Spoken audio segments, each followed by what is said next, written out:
তো এই মুহূর্তে বাংলা আবাস যোজনা প্রকল্প নিয়ে কিন্তু একটি খারাপ আপডেট রয়েছে। যে আপডেটে বলা হয়েছে বাংলা আবাস যোজনা প্রকল্পের প্রথম কিস্তিতে কিন্তু আপনারা টাকা কম পেতে পারেন, পাশাপাশি দ্বিতীয় কিস্তির টাকা নিয়েও কিন্তু ধোঁয়াশা তৈরি হয়েছে।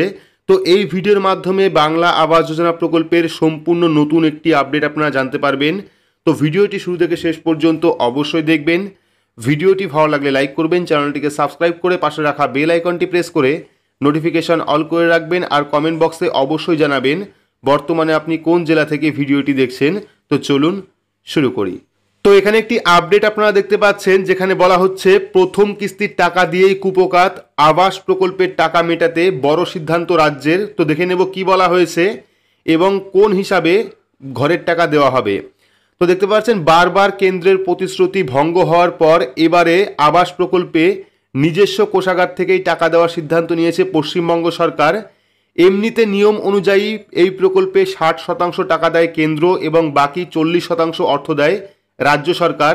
কিন্তু বিগত প্রায় 2 বছর ধরে কেন্দ্রীয় সরকারের তরফে এই প্রকল্পের টাকা বন্ধ রাখা হয়েছে।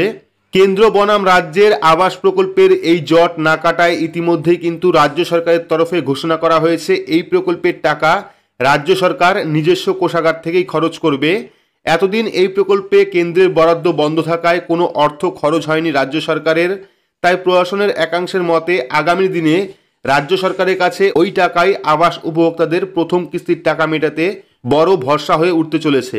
আবার অপর পক্ষের দাবি, দিনে দিনে যে হারে রাজ্য সরকারের উপরে খরচের বোঝা বাড়ছে, তাতে প্রথম কিস্তির টাকা মেটানোর পর গোটা প্রকল্প চালানোর টাকা কোথা দিয়ে আসবে তা নিয়ে কিন্তু চিন্তায় পড়ে গিয়েছে রাজ্যের অর্থ দপ্তর। এ প্রসঙ্গে পঞ্চায়েত মন্ত্রী প্রদীপ মজুমদার বলেছেন, এবারের বাজেটে রাজ্যের ভাগের 40% টাকাই ধরা আছে। দপ্তরের বাজেট থেকে প্রথম কিস্তির টাকা দেওয়া হবে, দরকার হলে আরও কিছু টাকা বরাদ্দ করা যেতে পারে। প্রসঙ্গত 2022 সালের নভেম্বরে 11 লক্ষ উপভোক্তা সম্মিলিত একটি তালিকা কেন্দ্রীয় সরকারের অনুমোদন পেয়েছিল। সেই তালিকা অনুযায়ী আবাস প্রকল্পের উপভোক্তাদের বাড়ি তৈরির টাকা দেওয়ার কথা ঘোষণা করেছিল রাজ্য সরকার। ইতিমধ্যেই শুরু হয়ে গিয়েছে তার প্রস্তুতি।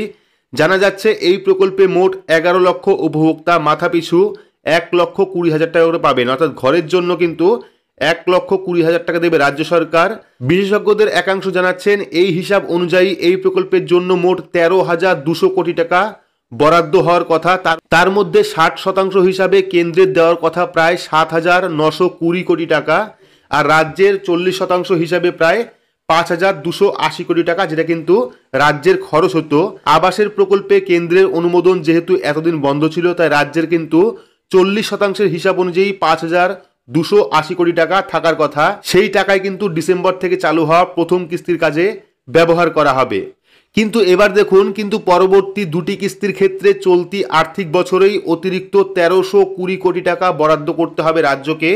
এ প্রসঙ্গে এক আধিকারিক জানিয়েছেন, অতিরিক্ত এই অর্থের ব্যবস্থা করা যেতে পারে বিভিন্নভাবে। পঞ্চায়েত দপ্তরের বরাদ্দ, অন্যান্য খাতের খরচ কেটে অথবা বাজার থেকে ধার করে কিন্তু টাকা জোগাড়ের সুযোগ রয়েছে রাজ্যের কাছে।